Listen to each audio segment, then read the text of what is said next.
Hey, business owner, do you have an abundance of spare time? Do you just watch your business develop and blossom and grow while you're just sat around scratching your behind and just watching the magic happen? Probably not. You're probably like a lot of business owners. You're very short of time. I'm going to explain to you my 5 best tips for shaving hours off your working week, and I've got a bonus tip which really might take you by surprise. You're watching and listening to the Business Amplifier podcast. I'm your host, Andrew Laws. We exist to remove the distortion from your marketing. Let's do this. Let's get straight into it. Tip number 1 for saving time in your small business: ignore seagulls. Tip number 1 for saving a ton of time in your business: ban emails. Just get rid of them. Don't let anybody email you. I mean, obviously some of your clients are going to want to email you occasionally, and you're going to want to send emails to some of your clients, but don't let any of your team email you. Why would they? Obviously everyone works remotely these days, or if they're in the office with you even, just ask them not to send emails. Use Slack instead. But this tip goes much, much deeper. It's all about your mindset and how well you protect your time. For your team members, do you really want them to email you a document for your approval? Why can't they just link to it in your project management system? What's that? You're not using a project management system. Oh my goodness. Get Trello. Trello's like training wheels project management. It's brilliant. It's like the Fisher Price of project management. It doesn't really matter what you use. We use Notion. Love it. There's a link in the description, of course, if you're watching this on YouTube. But just don't let people send you emails. I mean, what we do here is even email alerts that come in from places like Search Console, we've got it all automated so they just come through as an RSS feed in Slack. We don't want to be opening Gmail or whatever every morning and going, oh my goodness, look at that horrible, horrible mountain of work. So that's how you handle it with your internal team and your freelancers. How do you handle it with your clients? As I say, it's a mindset thing. Look at the emails you're writing and think, does this really need a reply? Do the questions I'm asking of my clients or the bits of work I'm presenting, are they going to need a whole load of back and forth? Always be trying to bring things to a conclusion with love and care and showing your clients just how much you appreciate their time and their input. Of course. It's quite a skill. I'm not going to go into great depths, but yet again, I'm going to mention the Dale Carnegie book, How to Win Friends and Influence People. It is like a perfect manual for how to communicate. Thoroughly recommend it. Hint 2, Loom. Oh my goodness, I love Loom. I will sing songs about it and I will tell people about it in networking meetings. I will send people Looms. But what is it? Well, first of all, let me set up the problem. The problem is you're trying to explain a complex whatever to one of your clients. It could be that you would spend ages writing out a long email, ban emails, writing out a long email that you'd be pondering over and you'd be thinking about and you'd be looking at the words in the email you've written and considering, does that really get across what I want it to? Would somebody else fully explain this? Now, the real truth here is that if you've got to explain something to anybody, your brain's probably already doing it quite well. So why not just make a video of yourself talking? Well, yes, admittedly, making videos can be a hassle. Look, I'm doing this and I've got a very fancy camera and there's lighting and this microphone. You don't need any of that with Loom. With Loom, you pay a surprisingly small amount of money a year, and then anytime you want to make a video, you just press a shortcut on your keyboard and it pops up on the screen, you start talking. But it's so much more than that. It also records your screen if you want it to. So we use it a lot, trying to explain to each other and to our clients how to edit things on websites, for example. We've got a client who uses it for making friendly little videos that they send out with quotes. Imagine that. You get a quote through from someone. It just says, hey, Jemima, how are the puddle ducks? Here's your quote. Any questions? Just let me know. It's a lovely touch point and it's very personal. You'll hear this phrase hyper-personalization come up a lot everywhere at the moment. I mean, we've been discussing it quite a lot in this YouTube channel and podcast. It's such an easy way of doing it. But wait, it gets even better than just hyper-personalization. You see, there are some lovely things in the workflow for Loom, and one of my favorites is that when you've made the video, you press stop and Loom automatically copies the link to that video where it's automatically hosted in the Loom system to your clipboard. So It's as simple as shortcut. Hey, here's an example video. Hey, look, you're watching a Loom I made. I just said I was going to make it. Isn't it pretty? Let me show you. Look, oh, of course, I want you to go to yeseo.io/subscribe. Do that and hint, hint, subscribe to the email list. So there you go. That was tip number 2. Loom. It saves you so much time. And in fact, you can use the AI version of it and it automatically names the videos for you. Oh, it's great. Tip number 3. Use AI for mundane tasks. And I'm not talking about the weird sort of AI, like I've got this little AI thing. Oh, look at that. What does that say? Software needs updating again. Not so useful AI.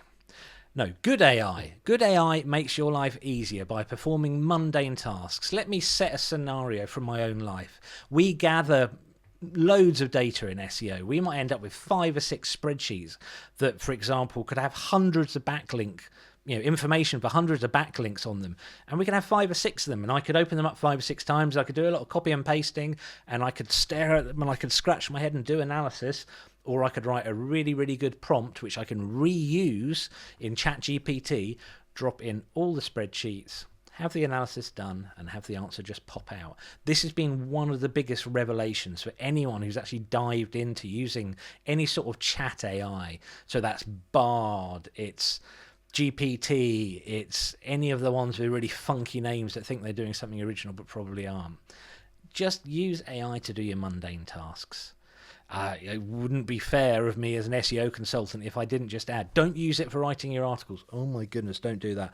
But think every mundane task you do, just have a piece of paper on your desk and just write down each time you're doing something that makes you roll your head back and go, oh, I can't stand doing this job. Jot it down. Then ask AI if it can help. It probably can. It's crazy how cheap this is. I think at the moment we're paying like $20 a month for a pro subscription for ChatGPT. It's like having not just 1, but 2 or 3 extra members of staff. Fantastic. But a quick safety net note, make sure you can appreciate what bad output is. What do I mean by that? Well, these AI tools are no good if you can't recognize shoddy output, because, yeah, I'm afraid sometimes AI isn't that great. You need to know enough about the desired outcome from any AI system to know if it's just punting out poop. You really need to know what you work. This is why AI isn't necessarily going to threaten anyone's jobs, but people who love their job and research how to be better at their job, they should just elevate, because all the menial stuff is going to end up being taken up by AI. But enough about AI. Tip number 4 is use a scheduler. Now, I use an AI scheduler. It's called Motion. There's hopefully a link in the description, whether you're on YouTube or the podcast, but you're going to have to bear with me a moment here. So I'm going to try and explain why Motion is so good. Let me give you a scenario. I'm going to start off with a bad scenario, so the one that doesn't use Motion. Imagine you're on a call with a client, or you've just come out of a meeting, or something pops into your head and you think, I must not forget to do that. This has become a task. You could be entering onto Trello or Asana or Monday.com, any of your project management preferred tools, and it rots. Because unless you keep going back to your project management tool, you're not going to know which tasks need doing. And then as life gets more complicated and your business grows and things just go nuts, you end up with a huge list of things that got to be done. When are you going to do them, eh? When are you going to do them? Really? You really think that's when it's going to be done? What happens if that task isn't done by then?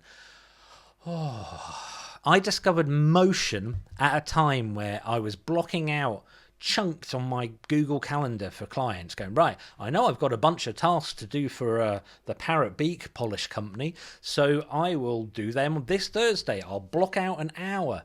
The problem with that was that some of those tasks would only take me 20 or 30 seconds, and then I'd have to go back to my Notion, not Motion, Notion. I'd have to go back to Notion and figure out what the task was.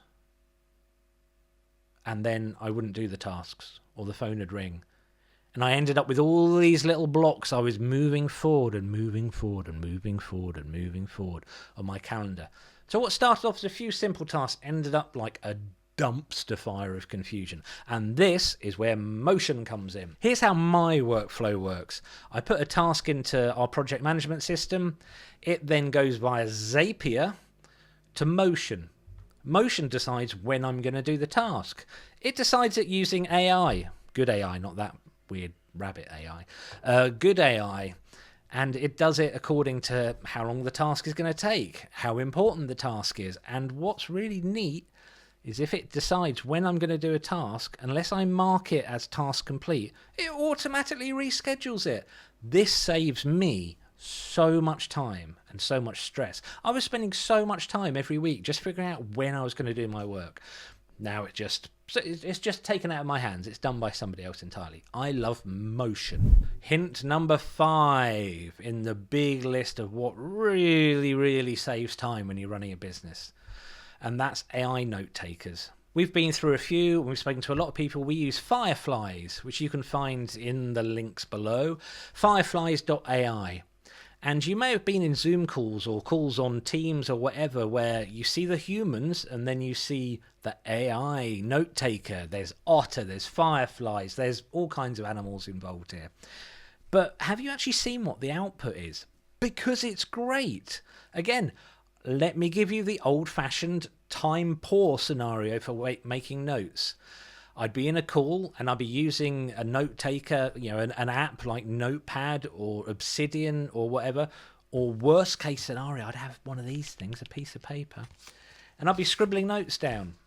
And then the meeting would come to an end, and in an ideal world, I'd have time to write up the notes and insert things into our project management system or message one of my team or just do something. But what really happens was I'd come out of a meeting and then the phone would ring or another meeting would start and I'd never quite find the time to write those notes up. Day after the meeting, most of that information's gone. This is where Fireflies or any note-taking AI comes in. A good note-taking AI won't just transcribe your meeting. It will take the action points out of it and remind you what you need to do. A really super brilliant tier AI note taker will go one step further. For example, here's another workflow. The workflow for the way I use Fireflies, it automatically joins every meeting I'm in. At the end of the meeting, it automatically puts a summary of the meeting and a link to the full big notes in our project management system next to the client tasks section. It also assigns those notes to that person in HubSpot, our CRM. So I can hammer through loads of meetings now, safe in the knowledge that all the important things are going to be recorded. We've been testing this for quite a while. It's very accurate. It's very, very good. It's not one of the cheaper tools, but if you're sort of starting to gripe about spending a few tens of pounds when in reality you're saving yourself hours and hours every month, I think that's money well spent, don't you? My biggest tip for saving time, the one that I wish somebody had told me about 25 years ago when I started business, the one thing that, oh my goodness, people in the 1930s and 1950s and probably 200 years ago knew, but that not enough people talk about these days. Tip number it doesn't have a number because it's a bonus tip. My biggest bit of advice to you is get an assistant. A real human being assistant. I'll stop holding that up now. Not an AI assistant. I don't think they're quite there yet. Get a human being. I've worked for a number of years now with a VA, a virtual assistant called Lisa. Say hello, Lisa. Hello. And Lisa saves me so much time. She reconciles my accounts. She books dental appointments for me. It reminds me, I do need to contact her. She organises things for me. But one of the things that Lisa does, which is most important, is she does my emails. Remember I talked at the start of the video or start of the podcast about banning emails? Well, part of the reason I've got the luxury of being able to claim that is that, Lisa does a lot of them for me. Because, of course, you can't completely ban your email. Sometimes an email has to happen. Here's how I deal with them. I look at my inbox. I pick up my phone and I use WhatsApp voice notes. Go, hey Lisa, yeah, we had an email through from Carl there. Can you just reply and say, yep, that's all taken care of and the check will be in the post or whatever. Yeah, email from such and such. Yeah, if you can book me onto that. Without a word of a lie, I can generally clear my inbox, get it out of my head, which is the important thing. I can generally clear my inbox in 3 to 5 minutes, and that would be a lot of emails. And that's what Lisa does for me. That's what my VA does. All VAs are different. All of them have specialist skills. But if you can find a VA that understands the way you work, it will save you more time than anything else. And they really don't cost very much money. I feel like we'd forgotten how to have assistants for a long time. I'm not the head of a big, massive, multi-billion pound company here. And I've had a VA for years. Oh, just get yourself a VA. Just find one now. When you finish this, after clicking subscribe and whatever, just go find someone. There's plenty of them about. They're great. That's my bonus tip. Do something that people have done for hundreds of years. Have an assistant. Doesn't have to break the bank now. So that was it. I hope you found today's episode useful. I want to know what your time-saving hints are. We're at such a magical time with AI and tools at the moment that new things are flying over the horizon all the time. I want to know what I've missed. I want to know what's exciting. I want to know what's rocked your world. So there you go. I've been Andrew Laws, the head of the SEO. You've been watching or listening to the Business Amplifier podcast. Like, subscribe, tell your mum.